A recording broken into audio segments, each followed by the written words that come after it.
Hey everyone, welcome to Rever's channel. Today I'll show you how to take a long screenshot on Android. Open Play Store and tap Search. Type Screen Master in the search bar.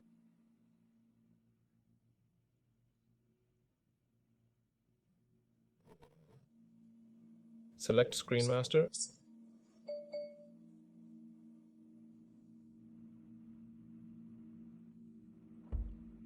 Open it.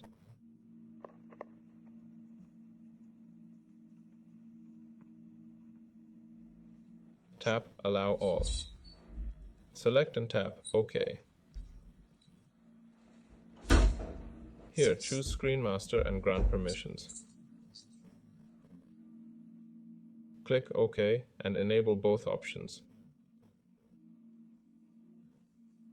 Now select this to get semi-auto scroll.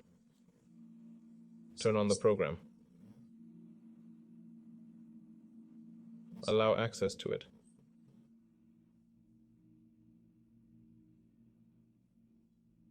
Go back. Tap Allow, Start, and Next. And OK.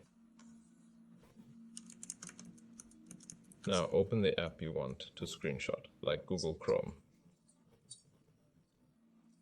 I'll tap this button to take a screenshot, then hit Switch for a long one. Scroll down and tap Plus. Screenshots stack up top right. Tap Plus and the check mark. Now we've got a long screenshot. Hit Save and we're done. This was Reva. Catch you later.